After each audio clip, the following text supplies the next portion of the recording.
Ini kamar. Masih lagi dibersihin.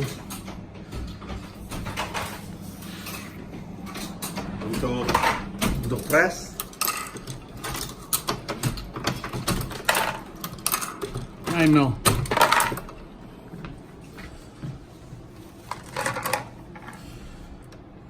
$9 mm. Nine. How many grain? 124.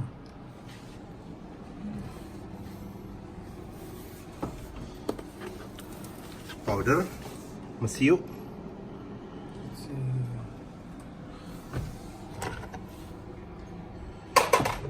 Okay. Casing 223 556. Ini 308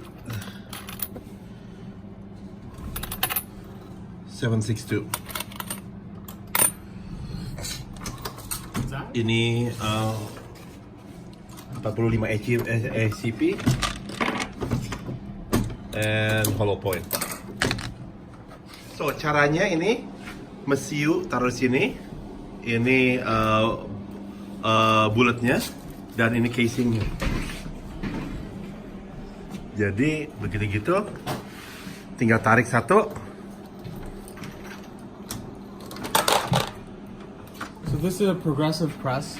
So what happens is there's 3 stations happening at every single time. Okay. So there's the resizer, then there's the primer at the bottom here, and then there's the gunpowder, Mesiu. the charge, the powder charge, and then there's the bullet, cedar. So when you pull, all stations are working at the same time. So when you pull, going from the first stage, this first casing will be resized, and then it begins to turn, and it stops. You push forward, and now the primer's on there, and then you push up.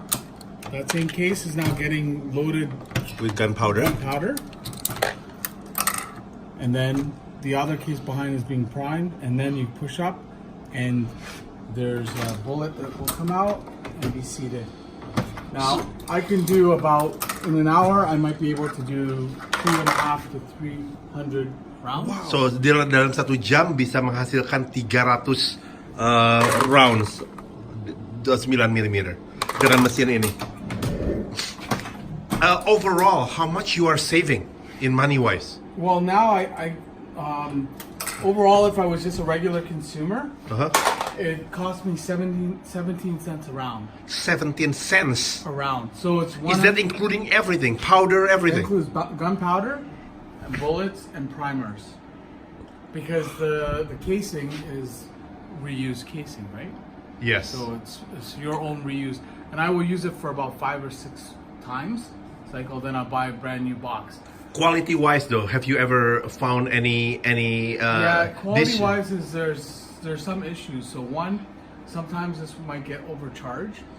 Oh, okay. The other thing is, like, sometimes it will be undercharged and there'll be a squib. Okay. So you knock it out. So it's not recommended for self-defense. No, and it's only recommended. So it's not recommended for self-defense. No, and it's only recommended Practice run. practice rounds. So typically speaking, this load itself, I have not found it overpressured. But when I do it hand load separately, I've had where 2 of them were overpressured. Overpressured. Yeah. What happened if it is overpressured? My CZ Shadow, what happened was a kaboom. It's called a kaboom. So I had to get it fixed, but it wasn't that hard to get fixed. Just let me prove it safe first. So what happened was I was shooting, going bang, bang, bang, bang, bang, going really fast. And there was an overpressured one. I don't know if it was whether the case had space or what, but it went kaboom. So when it went bang, the magazine burst out, and then this was like spread apart. So this is the Glock 45, the Glock 21. Okay.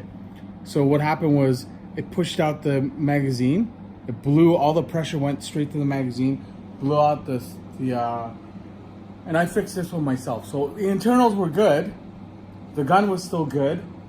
The Glock was made the best because of the mag release being plastic. So basically all the energy just pushed it straight down. That's why they tell you never to T-cup. Yes. So it went like this and went boom, right? And as it went down, it also broke the mag release.